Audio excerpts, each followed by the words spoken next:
এবারে যে হিসাব দেওয়া হয়েছে সেটি বলা হয়েছে ৯৫,০০০ টাকার বেশি যদি কারো কাছে ১ বছর সঞ্চিত থেকে থাকে সম্পদ, অবশ্যই তার উপর যাকাত দিতে হবে।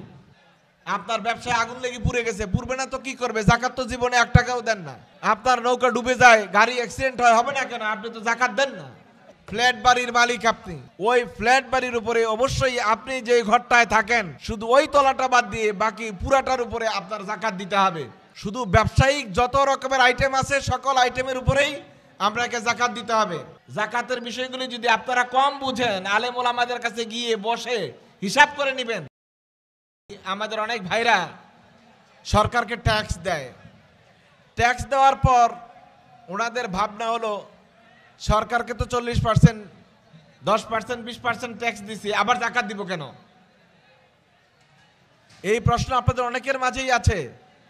ট্যাক্স দিয়ে দিছে আর যাকাত দেওয়া লাগবে না। না, ট্যাক্স দিয়েছেন সরকারের, যাকাত দিবেন আল্লাহকে। দুটো সম্পূর্ণ ভিন্ন জিনিস। কোনোভাবেই কোনো ট্যাক্সের দ্বারা যাকাত মাফ হয়ে যায় না। সরকারের যাকাত, সরকারের ট্যাক্স, এটার পরিমাণ কোনো ঠিক নাই, বছরে বছরে বাড়াইতে পারে। এবার 10% আছে, পরবর্তীতে 20% করে দিতে পারে, কমিয়ে 5% করতে পারে। কিন্তু আল্লাহর যাকাতের যে পরিমাণ কিয়ামত পর্যন্ত এই 2.5%ই থাকবে।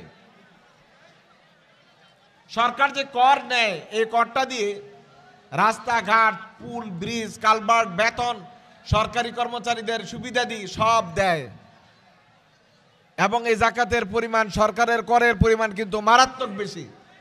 আপনারা যারা ট্যাক্সের ফাইল আছে তারা জানেন, নির্ধারিত পরিমাণ গেলে 10%, এর উপরে গেলে 15%, এর উপরে গেলে 20%, সর্বোচ্চ 45% কর সরকার ধার্য করেছে।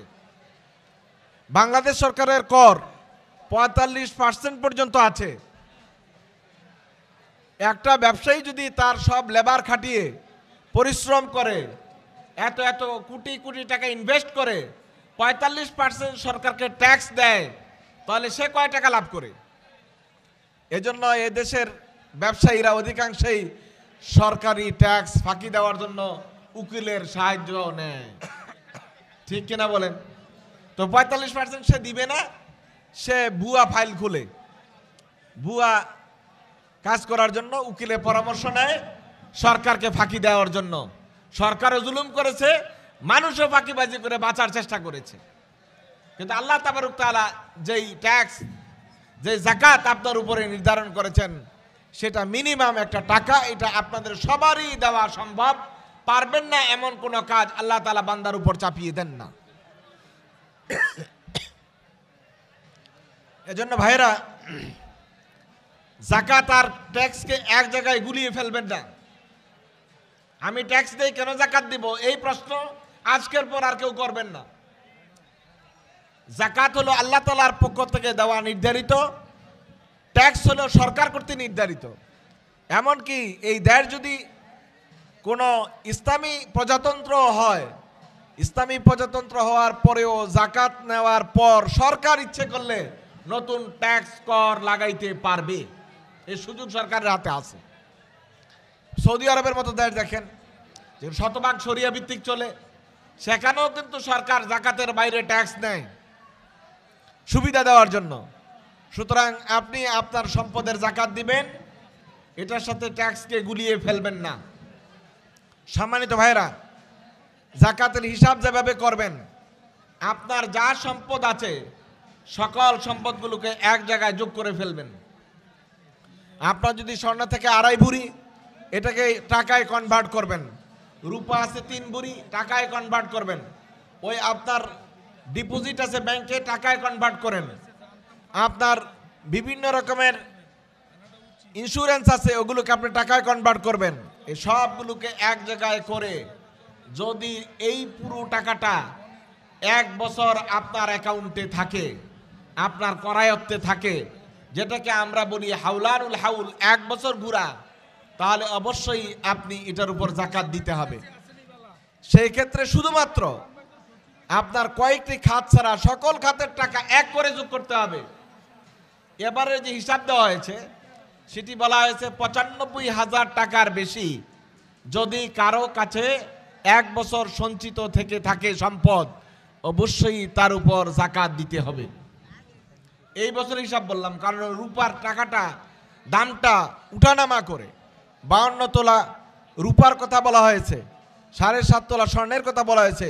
উলামায়ে কেরাম রিদওয়ানুল্লাহি তাআলা আলাইহিম আজমাইন সবাই এই বিষয়ে একমত যে যাকাত ধরার ক্ষেত্রে, দেওয়ার ক্ষেত্রে আপনাকে যে হিসাবটা করতে হবে সেটা হলো মা হুয়া আনফাউল লিন-নাস, যেটা মানুষের জন্য কোনটা উপকারী, এটা আপনাকে হিসাবে নিতে হবে। উলামায়ে কেরাম এই জন্য বলছেন হিসাবের ক্ষেত্রে 52.5 তোলা রূপার হিসাব হবে, স্বর্ণের হিসাব নয়। কারণ 7.5 তোলা স্বর্ণের হিসাব অনেক বেশি। এখন তো 1.5 লক্ষ টাকার উপরে যদি ভরি হয় তাহলে অনেক টাকার মামলা, তাহলে কারো যাকাত দেওয়ার মধ্যেই পড়ে না। বরং উলামায়ে কেরাম বলছেন এমন একটা রিজনাল বিষয় যেটার মধ্যে সকল মানুষের যাকাত দেওয়ার মধ্যেই আমরা পড়ি। একটা সময় ছিল যখন মানুষ যাকাতের জন্য হাহাকার করতো, এখন আমাদের দেশে আমরা করি। কিন্তু খোলাফায়ে রাশেদার যুগে যাকাতের ব্যবস্থাটা এমন হয়েছিল যাকাত নেওয়ার মতো কোনো মানুষ খুঁজে পাওয়া যায় নাই। যাকাত ভিত্তিক অর্থ ব্যবস্থা তৈরি হলে এই দেশের মানুষও অর্থনৈতিকভাবে স্বাবলম্বী হবে, গরিব মানুষ এর সংখ্যা হাতে গোনা হয়ে যাবে ইনশাআল্লাহ। আমি আপনাদেরকে শুধু 92 সনের একটা হিসাব দিই, অনেক বছর আগের কাহিনী, এরপরে আর হিসাব করা হয় নাই।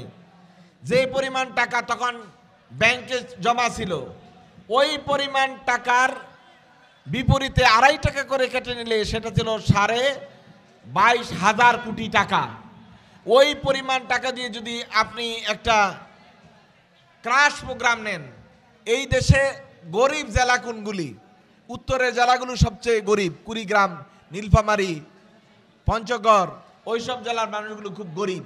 ওইখানে আপনি বড় বড় ইন্ডাস্ট্রি করেন যাকাতের টাকা দিয়ে, ইন্ডাস্ট্রি করে ওই যাকাতের মধ্যে গরিব মানুষদেরকে কর্মসংস্থানের ব্যবস্থা করেন। যদি কর্মসংস্থানের ব্যবস্থা করা যায়, যাকাত ভিত্তিক নিয়ন্ত্রণ করা যায়, দেখা যেত পুরা দেশ থেকে দরিদ্র দূর করার জন্য 5 থেকে 10 বছরই যথেষ্ট। কথা ঠিক কিনা বলেন? কিন্তু অর্থনীতি তো আর আমাদের কথায় চলে না, অর্থনীতি চলে বামদের চিন্তায়, পুঁজিবাদীদের চিন্তায়। গোটা বিশ্ব ব্যবস্থা অর্থনৈতিক 3টা ভাবে চলে। এক হলো ইসলামী অর্থনীতি ব্যবস্থা, এটা পুঁজিবাদী অর্থ ব্যবস্থা, এটা সমাজতান্ত্রিক অর্থ ব্যবস্থা। পুঁজিবাদীদের অর্থ ব্যবস্থা হলো ধনী আরো ধনী হবে, কিভাবে এটা প্রশ্ন করা যাবে না। সেটা হতে পারে সুদ, ঘুষ, দুর্নীতি, কালো টাকা, যেভাবেই পারেন আপনি টাকার মালিক হয়ে যান, এটা হলো পুঁজিবাদী অর্থনীতি। আর সমাজতান্ত্রিক অর্থনীতি, সেখানে মানুষের কোনো মালিকানা নাই, সকল মালিকানা রাষ্ট্রের। এখানে কোনো মানুষ বলতে পারে না আমি এত টাকার মালিক। আর ইসলামী অর্থনীতি হলো আপনি আপনার টাকার মালিকানাও বলতে পারবেন, বাট আল্লাহ তাআলার হক যেটা, এটা আপনি আদায় করে দিবেন। ব্যালেন্স লাইফ, অর্থনীতির ব্যালেন্স লাইফ হলো আল ইকতিসাদ আল ইসলামী, যাকাত ভিত্তিক অর্থনীতি।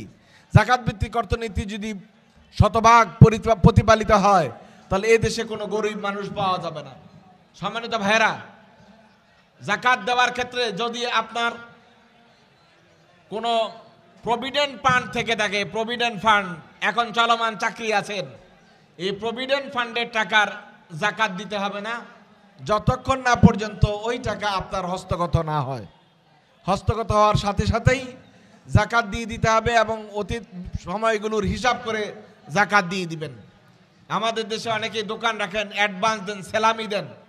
অ্যাডভান্স সেলামির টাকার উপরে যিনি সেলামি দেন তার কোনো যাকাতের দেওয়ার প্রয়োজন নাই, কিন্তু অ্যাডভান্সের টাকা আবার যখন আপনার হাতে আসবে, আবার 1 বছর সেটা কাটবে, অবশ্যই আবার ওটার উপর যাকাত দেওয়া লাগবে। আপনার ওই সমস্ত সম্পদ যেগুলো আপনি ব্যবসার জন্য রেখেছেন, ইটের ব্যবসা করেন, বালুর ব্যবসা করেন, সিমেন্টের ব্যবসা করেন, রডের ব্যবসা করেন, যেই রকম ব্যবসায়ী করেন, ব্যবসার নিয়তে রাখা সকল মালের উপরে যাকাত দিতে হবে। বড় বাড়ির মালিক, বিশাল মানে আপনার ফ্ল্যাট বাড়ির মালিক, আপনি ওই ফ্ল্যাট বাড়ির উপরে অবশ্যই আপনি যে ঘরটায় থাকেন শুধু ওই তলাটা বাদ দিয়ে বাকি পুরাটার উপরে আপনার যাকাত দিতে হবে। ওই সমস্ত খামার যেখান থেকে আপনার উৎপাদন হয়, সেটা পোল্ট্রি খামার হতে পারে, বিভিন্ন রকমের মৎস্য খামার হতে পারে, এই খামারগুলোর উপর যদি শিল্প হিসাবে ব্যবহৃত হয়, ব্যবসায়িক জিনিস হিসেবে ব্যবহৃত, অবশ্যই এটার উপর যাকাত দিতে হবে। জাকাতের যতগুলো খাত আছে সবগুলো খাত খতিয়ে আপনাকে জাকাত দেওয়া উচিত। আপনি কি একটু ভাবেন না যে আল্লাহ সুবহানাহু ওয়া তাআলা আমাকে বিভিন্ন রকমের আযাব গজব হালাক থেকে রক্ষা করে আমাকে ব্যবসা বাণিজ্য করার সুযোগ করে দিয়েছেন। জাকাতের উপরে এত বড় বড় আলোচনা রয়েছে, কিসসা কাহিনী রয়েছে, বিবরণ রয়েছে কিতাবগুলোতে যে জাকাত যে দেয় তার সম্পদ পুরো নিরাপদ হয়ে যায়, আল্লাহ তাআলা তার নিরাপত্তার মালিক নিয়ে যান। আপনার ব্যবসায় আগুন লেগে পুড়ে গেছে, পুড়বে না তো কি করবে? জাকাত তো জীবনে 1 টাকাও দেন না। আপনার নৌকা ডুবে যায়, গাড়ি অ্যাক্সিডেন্ট হয়, হবে না কেন? আপনি তো জাকাত দেন না। জাকাত দিয়ে আল্লাহ তাআলার কাছে তাওয়াক্কুল করেন, আমি আমার কাজ করেছি, বাকিটা ভরসা আল্লাহ আপনার উপরে, আপনি এটা নিয়ন্ত্রণ নেন। অবশ্যই আল্লাহ তাআলা আপনার মালের হেফাজত করবেন। সম্মানিত ভাইরা, শুধু ব্যবসায়িক যত রকমের আইটেম আছে সকল আইটেমের উপরেই আপনাকে জাকাত দিতে হবে। কিন্তু ব্যবসা করার জন্য, ওই কারখানা চালানোর জন্য যে মৌলিক জিনিসগুলি আছে, যন্ত্রপাতি এবং ওই ঘর, এগুলোর উপরে কোনো জাকাত আসে না।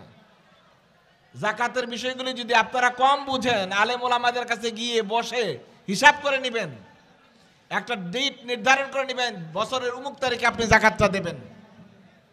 এটা সুবিধা হয়, সবচেয়ে ভালো হয় রমজানের 1ম তারিখকে যদি আপনি বেছে নেন, প্রতি বছর রমজানের 1 তারিখে আপনি জাকাত দিয়ে দিবেন। এটা সুবিধা, নানা রকমের সুবিধা। 1 নম্বর সুবিধা হলো মনে রাখা সহজ, হিসাব করা সহজ। 2 নম্বর সুবিধা হলো যদি আপনি জাকাতটা হিসাব করে রমাদানের 1 তারিখ হিসাব করেন আর রমজান মাসে দেন, তাহলে 1 টাকায় 70 টাকার যে সওয়াব, 1 দানে 70 দানে যে সওয়াব, এটা অটোমেটিক আপনার আমলনামায় চলে যাবে। তাহলে বোনাস পাওয়ার লাইন, আপনি কত কম আমল করে কত বোনাস বেশি নেবেন, এই লাইন গার্ডগুলো তো আপনার জানা থাকতে হবে। আপনি জাকাত দিলেন, আবার অতিরিক্ত টাকা নেওয়ারও সওয়াব নেওয়ারও ব্যবস্থা হয়ে গেল, কত সহজ আল্লাহ তাআলা করে দিয়েছেন। সুতরাং জাকাত দেওয়ার ক্ষেত্রে আপনি একটা নির্ধারিত তারিখ করে নেবেন, ওই তারিখে আপনার সকল সম্পদ হিসাব করে জাকাত দিয়ে দিবেন। এটা এবারের হিসাব হয়েছে, উলামায়ে কেরাম করেছেন ৯৫,০০০ টাকা নগদে। সম্মানিত ভাইরা, আমাদের ফসল আছে, আমরা জমিন করি, আমাদের ফসল উৎপন্ন হয়, আমরা এগুলিতে ওসর দেই না। অনেকেই ফসলের জাকাত আছে এই বিষয়টা জানেনই না, আবার যারা জানেন তারা আমলে নেন না। কথা ঠিক কিনা বলেন? মনে করি জাকাত সম্পদের উপরে না, আপনি যে ফসল উৎপাদন করেন আপনার জমিনে, এটার উপরও আল্লাহ তাআলা ওসর জাকাত হিসাবে নির্ধারণ করে রেখেছেন। ওসর মানে উৎপাদিত ফসলের 1/10, 10 ভাগের 1 ভাগ আল্লাহর রাস্তায় দান করবেন। এটা আলু হইতে পারে, গম হইতে পারে, চীনাবাদাম হইতে পারে, যা আপনি উৎপাদন করেন এই পুরা উৎপাদনের, অথবা আপনি একজন মধু চাষী হইতে পারেন, মধু চাষ করে মানুষ বিক্রি করে না, একজন মৌ চাষী হইতে পারেন, ওই মৌ চাষের মধুর উপরও আপনাকে জাকাত দিতে হবে। আল্লাহ সুবহানাহু ওয়া তাআলা ফসলের উপর জাকাতের গুরুত্ব দিয়েছেন, রাসূল আকরাম সাল্লাল্লাহু আলাইহি ওয়াসাল্লাম এটার উপর গুরুত্ব দিয়েছেন। আল্লাহ তাআলা যদি বৃষ্টি না দিতেন, আল্লাহ তাআলা যদি তাপ নিয়ন্ত্রণ না করতেন, তাহলে আপনি ফসলটা হতো কোত্থেকে? আমরা তো মনে করি শুধু জমিনে ধান লাগাই দেই আর পানি দেই, সেচ দেই, ধান হয়ে যায় না। আল্লাহ সুবহানাহু ওয়া তাআলার মহাযজ্ঞ এর পিছনে কাজ করে। আল্লাহ তাআলা কোরআনে কারীমে ইরশাদ করেছেন, ইন্না সাবাবনাল মা'a সাব্বা সুম্মা শাকাকনাল আরদা শাক্কা। আমি যে আকাশ থেকে বৃষ্টি বর্ষণ করি আর সেখান থেকে তোমাদেরকে জমিন থেকে বীজ উদ্গত করার ব্যবস্থা আমি আল্লাহ রাব্বুল আলামিন করে দিই। আপনি যেই ধানটা লাগান, এই ধানটা ধানে পর্যন্ত পাকা পর্যন্ত কি পরিমাণ টেম্পারেচার, তাপমাত্রা লাগবে, ওই টেম্পারেচার আল্লাহ সুবহানাহু ওয়া তাআলা নিয়ন্ত্রণ করেন। আপনি যদি একটু বেশি টেম্পারেচার হয়, তাপমাত্রা বেড়ে ৪৫-৫০-এ চলে যায়, আপনার জমিনে ধান হবে না। আবার যদি এটা কমে আপনার 10 ডিগ্রির নিচে নেমে যায়, আপনার জমিনে ধান হবে না। দেখেন না, অনেক সময় বীজতলায় আপনারা ধানের চারা লাগান, আস্তে করে সাদা হয়ে এগুলো মরে যায়, মাটির সাথে মিশে যায়। একবারও কি চিন্তা করেছেন ধানটার এই ধানের চারাটা কেন মিশে যাচ্ছে? বৈজ্ঞানিক সংজ্ঞা আছে, যারা এই ধরনের ভুটানির ছাত্র তারা ভালো করে জানে, ওই তাপমাত্রা নিয়ন্ত্রণ থাকার না কারণে অধিক বেশি ঠান্ডা পড়ার কারণে আপনার বীজতলার ধানের চারাগুলো অটোমেটিক মরে যায়। তো আল্লাহ তাআলা তো এই তার তাপমাত্রা সূর্য নিয়ন্ত্রণ করেছেন আপনার সুবিধার জন্য। আল্লাহ তাআলা তো এই ধানের ফসল নিয়ন্ত্রণ করেছেন আপনার জন্য। তো আল্লাহ তাআলার নিয়ন্ত্রিত, আল্লাহ তাআলার দেওয়া বৃষ্টির পানিতে ফলানো যেই ফসল আপনি পাইলেন, ওই ফসলের 1/10 ভাগের 1 ভাগ দিয়ে দিবেন। ইমামে আবু হানিফা আলাইহির রাহমাহ তিনি তার ফতোয়া অনুযায়ী তিনি বলছেন কোনো পরিমাপ নাই, কত মন হলে কত মন দেবেন এটার একটা পরিমাণ অন্যান্য মাযহাবে উল্লেখ করা আছে, কিন্তু ইমাম আবু হানিফা বলছেন এইসব পরিমাণ নাই, যা হবে সেই উৎপাদিত ফসলের 10 ভাগের 1 ভাগ আল্লাহর রাস্তায় দান করে দিবেন। যদি আল্লাহ তাআলার পানি দিয়ে, বৃষ্টির পানি দিয়ে আপনি সেটা উৎপাদন করেন, আর যদি উৎপাদন হয় নিজের সেচ দিয়ে, তাহলে 1/5 আল্লাহর রাস্তায় দান করে দিবেন। দেখেন ইসলাম কত ব্যালেন্স করেছে। আল্লাহর রাস্তায় আল্লাহর দেওয়া পানি দিয়ে করলে তো আপনার খরচ নাই, সুতরাং আপনি দিবেন কম। আর নিজের পানির সেচ দিয়ে যদি করেন সেখানে আপনার মজুরি খরচ আছে, এখানে দিবেন কম। আল্লাহ বেশি দিবেন কোন জায়গায়? যেখানে আল্লাহ তাআলা যেভাবে আপনাকে ব্যবস্থা করে দিয়েছে।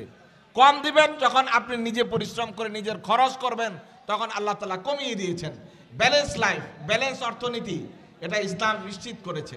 সুতরাং ভাইরা, আমরা আমাদের পশুর জাকাত দেওয়া লাগে না, কারণ আমাদের পশুর জাকাতের যে নেশাব বর্ণনা করা আছে, যেগুলো খোলা মাঠে চড়ে বেড়ায়, এরকম কোনো মাঠ আমাদের নাই। হ্যাঁ, তবে সব জায়গায় এরকম না, আমাদের দেশে কিছু জায়গায়, যেমন পাহাড়ি এলাকাগুলি, রাঙ্গামাটি, খাগড়াছড়ি, বান্দরবন, অথবা আমাদের দেশের দক্ষিণাঞ্চলের জেলাগুলি যেমন নোয়াখালী, সন্দ্বীপ, হাতিয়া, ওইসব এলাকা, অথবা নীলফামারী, কুড়িগ্রামের যমুনার চরে, যেখানে মানে আপনার মহিষগুলি খালি জায়গায় চরে বেড়ায়, ওই সমস্ত মহিষের উপরে অবশ্যই জাকাত দিতে হবে।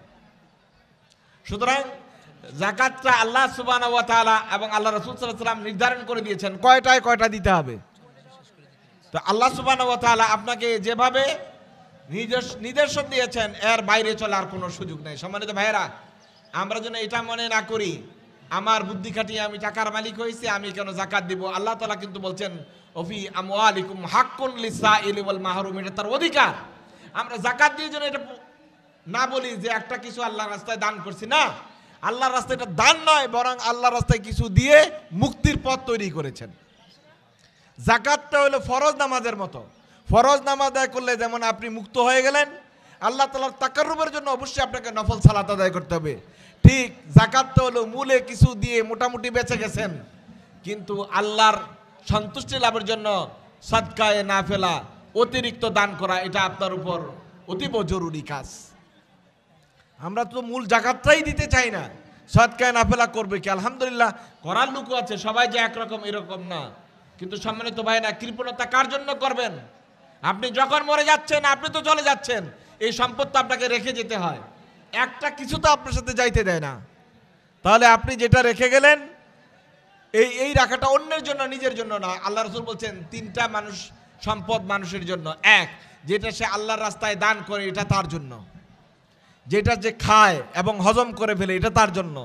যেই জামা কাপড় সে কিনে এবং পরে এটাকে শেষ করে ফেলে, এটা তার জন্য। এই 3টা সম্পদ তার, বাকিগুলো তার নয়। সুতরাং আমাদেরকে এই বিষয়ে খুবই সতর্কবান হওয়া উচিত, যত্নবান হওয়া উচিত যে সম্পদ আমার না, যতক্ষণ আমার মালিকানায় থাকে ততক্ষণ আমার সম্পদ দিয়ে আমার আখিরাত তৈরি করা উচিত। কারণ আমি যখন চোখ বন্ধ করে ফেলবো, তখন এই সম্পদের মালিক আর আমি নই।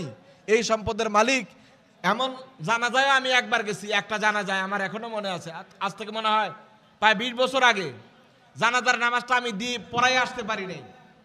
এই ছেলেগুলি বাবার লাশ খাটের মধ্যে আছে, সম্পত্তি নিয়ে এমন ঝগড়া আর মারামারি লাগছে, সেখানে জানাজা না পড়ে আমি চলে আসছি। দোষ কি? বাবার দোষ ছিল, কোন ছেলেকে নাকি 10 শতক না 5 শতক জায়গা অতিরিক্ত আগে দলিল করে দিছিল। এই কারণে ছেলেরা বাবার লাশ রেখে মারামারি শুরু করেছে। এই হলো দুনিয়া। সুতরাং আপনি মনে করবেন না আপনার সম্পদ, এটা আপনার সম্পদ। চক্ষু বন্ধ করার সাথে সাথেই এই সম্পদের মালিক কিন্তু আপনার ওয়ারিশরা, আর তারা সেভাবেই সেটাকে লুটপাট করে নিয়ে যাবে। সুতরাং অন্তত সুলুসে মাল তার সম্পদের 3 ভাগের 1 ভাগ আল্লাহর রাস্তায় দান করার মানসিকতা তৈরি করুন। এটা আপনার কাজ, এটা আপনার জন্য থেকে যাবে। আর যে রেখে যাবেন ওটা দিয়ে মারামারি কিলাকিলি তৈরি হবে, ওটা দিয়ে হবে সংঘাত তৈরি। কারণ আমরা তো ঠিকমতো সম্পদের বিলি বন্টনও করি না। এমন অনেক হাজি সাহেব আছেন, আল্লাহওয়ালা আছেন, বুজুর্গ আছেন, যারা নিজেদের সম্পদ ওয়ারিসদের মাঝে ঠিকঠাক মতো বিলি বন্টন করেন না। সুতরাং আমাদেরকে আমাদের সম্পদ আল্লাহর রাস্তায় সঠিকভাবে বিলি বন্টন করে জাকাত ভিত্তিক অর্থ ব্যবস্থা চালু করে সমাজের বৈষম্য এবং দারিদ্রতা দূর করায় আমাদের অবদান রাখতে হবে। আল্লাহ সুবহানাহু ওয়া তাআলা আমাদের সবাইকে তৌফিক দান করুক, আমিন।